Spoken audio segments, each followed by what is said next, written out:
Well, over 60 hours after the landslides tore through the villages in Wayanad, leaving a trail of destruction, the resolute rescue operations continue in full swing. The death toll has risen to over 250, with 166 bodies being pulled out and several body parts being found by the rescuers. Thousands have been displaced and hundreds more are feared trapped under the debris, leading to fears that the death toll may mount further. Around 1,200 rescuers are in action to save as many lives as possible. In the latest, Rahul Gandhi and Priyanka Gandhi Vadra have also visited the spot. MP from Wayanad and probably to be MP from Wayanad, Priyanka Gandhi and Rahul Gandhi both arriving here at Churalmala, where the landslide hit a couple of days ago, and trying to take stock of the situation. You can see, of course, accompanying him is several, personnel from the army and, of course, his SPG team as well with him. He will be here. He will speak to some of the rescue personnel and also the other teams that are operating here, including volunteers, and some of the Congress MPs as well have come here to brief him about what has happened. Even as Rahul and Priyanka Gandhi, of course, try to look at the bridge now that has been built by the army. They even the one that they walked through as well has, of course, been built by the army. The other one is getting ready. That is, of course, for the movement of heavy equipment. As we speak, of course, he's being briefed here by some of the people who are aware of the search and rescue operations that are underway. Even as the Gandhis visit this spot, the rescue operations about a couple of kilometers from here on top of the hill continues at Mundukai, where even today about 4 bodies have been pulled out of the rubble. They are still continuing their search, hoping that they will be able to rescue people if they're still alive. But of course, it is a challenging situation with, of course, more than 48 hours having been passed. Now, after Rahul Gandhi, of course, takes stock of the situation here and visits some of the relief camps, Rahul Gandhi, of course, who's going to relinquish his seat. Priyanka Gandhi has already announced that she will be, of course, contesting from here. Both of them taking stock of the situation. Rahul had announced that he will be, of course, coming here, but because of weather conditions, he was not able to come in earlier. Now, him crossing over that particular bridge after speaking to a few officials, along with him, Mr. K.C. Venugopal as well. So there are a lot of challenges for the rescuers. They are facing the tough terrain and tough weather conditions to help as many people as possible. Times Now has been reporting from Ground Zero to understand what are the challenges faced by the rescuers. Take a look at this report.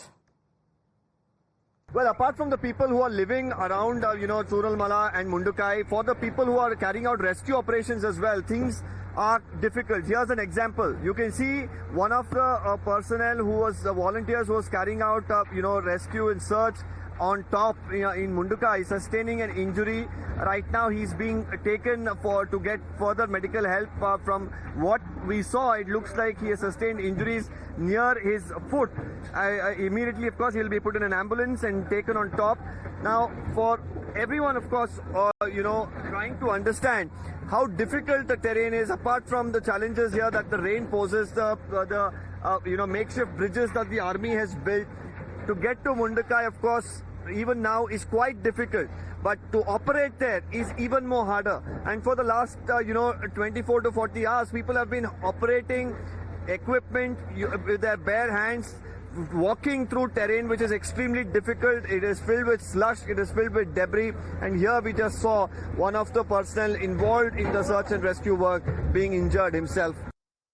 So the rescue personnel are constructing a bridge on the Meepadi-Churalmala road to help with the rescue operations. The Army, the IAF and multiple organizations are working together to smoothen out the rescue operations.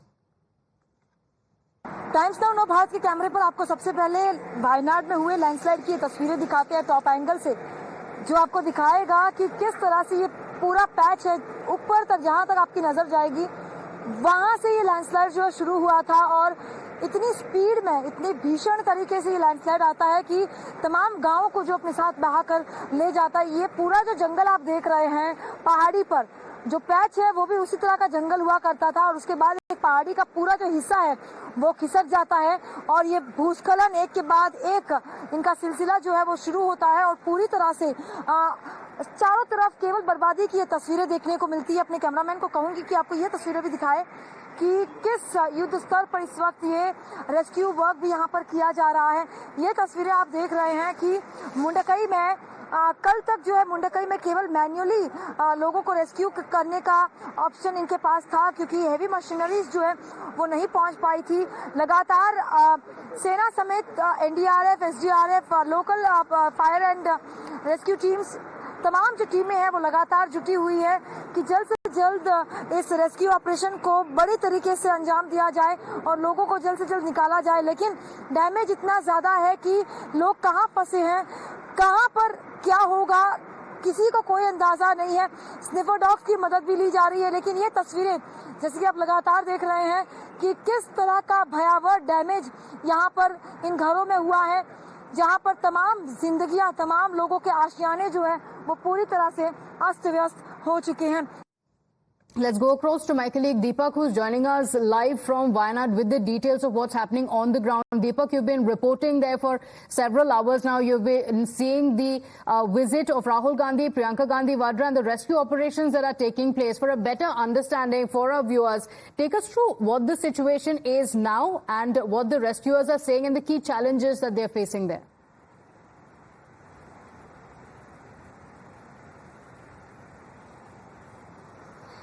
Well, the biggest challenge is to get heavy equipment on top at Mundukai. We just saw that report from Pinky today. I was there yesterday as well. What's now, at least there are certain, earth movers which have been able to reach on top, about 4 to 5 if I'm not mistaken. Now, this is an area we have, of course, been reporting from a bridge, and most of our viewers probably are aware of that bridge that has been set up and built by the MEG, and that is the Madras Regiment from Bengaluru that has built that. There are two bridges. One is for supply material and for the people to, of course, walk past. The other is nearly complete. That is when you will be able to have vehicles that will be able to move on top. The reason why you need heavy equipment is the entire debris has collapsed on homes. Now, for people to manually dig in yesterday was nearly impossible. Today, there are certain JCBs which are doing it. Already 4 bodies have been pulled out from the rubble there, and many people still believed to be trapped. Now, people who were rescued from them already been moved to relief camps. Right now, the wait is for more machinery to be made available on top at Mundakai, where the rescue operation and the search operation right now will go on. As time passes by, the possibility of people being found alive reduces, Pratibha. That's why they are finding it really difficult at this point in time to really search and identify anybody who's alive. The 4 people who were identified today all were found dead. Meanwhile, the army parallelly, of course, continues all its efforts to build that bridge as soon as possible so that more machinery can be taken on top. And if there is the slightest of possibility, anybody can be brought out alive, they are going to put that effort. We even saw some of the volunteers there, some of the rescue personnel being injured. That's how difficult the terrain is. Yesterday, while we were there, there was slush which was knee deep. And this is the kind of difficulty that they're operating in. And with that, of course, operating machinery, operating cutters, pulling ropes, pulling out tree trunks, pulling out debris from the houses. It's a very challenging task. Okay. It is expected to continue for the next 24 to 48 hours at least. Okay, all right. Deepak, thank you for joining us with those updates. We'll continue coming back to you for those updates from the ground. But remember, there's also a political blame game that's playing out with the centre saying that warnings had been given, the state government saying that no warnings had been given, only generic warnings had been given by the centre. Now, amid this political blame game, the centre is likely to amend the Disaster Management Act 2005. Sources say the Union Home Minister will introduce a bill to cover agency coordination and also stipulate legal responsibility. Remember, Home Minister had issued a statement in both houses of the parliament stating that the centre had issued a warning to the Kerala government beforehand, and accordingly, 9 battalions of NDRF had already been dispatched to the state almost a week before the landslide struck. Shah added that further warnings were also subsequently issued, but the Kerala Chief Minister has refuted these claims and asserted that rain alerts, landslide alerts and the river flow alert were either late or insufficient. The issue remains hotly debated among the netas. I am being sent here for overseeing the rescue work. Political comments and other things will be done by the state president of BJP. And I am not for this rescue and rehabilitation work. I want to react to that. Sir, there is a lot of politics over Wayanad. HM said that we had already alerted the state and NDRF teams were moved. It is up to the states, and they are also saying that Rahul Gandhi should have reached, and he is reaching today, we are given to understand. But how do you look at the politics surrounding it? Look, I don't think we should be focusing on politics. Number one, we have to be focusing on the hope of rescuing some people still, because the truth is 200 lives have been lost, but there are still another 200 people who are missing. 2 villages have disappeared off the map. It's a very serious crisis. So I think we have to appreciate the value of trying to do this on a priority basis. See who you can save, and if you can't save, at least get their bodies out from this horrendous catastrophe.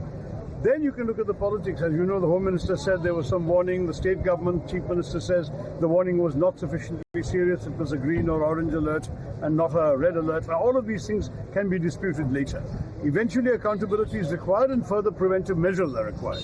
But we can't sit here today when lives might still be saved and worry about the politics. That's why I don't want to get into the politics. आपने राष्ट्रीय आपदा घोषित करने की मांग भी की है चिट्ठी में, अमित शाह को चिट्ठी में. Yes, I have asked for it to be declared as a severe calamity, because under the MP Lads funds, any MP in India, not just from that area, can donate up to 1 crore for a natural calamity once the government so declares it. That's why I have asked for this to be done. I really hope the government will heed that. What the Chief Minister has said is absolutely correct, and he had produced the evidences with regard to the statement he has made. Amit Shah ji on the floor of the House had made certain charges, which we tried to contest, but that was not the time for us to get into a political blame game. In fact, there was only orange alert. There is another alert which is called red alert, which is to be seen more seriously. The predictions of the meteorological agency actually has gone average. The rainfall has been much more than that was predicted there.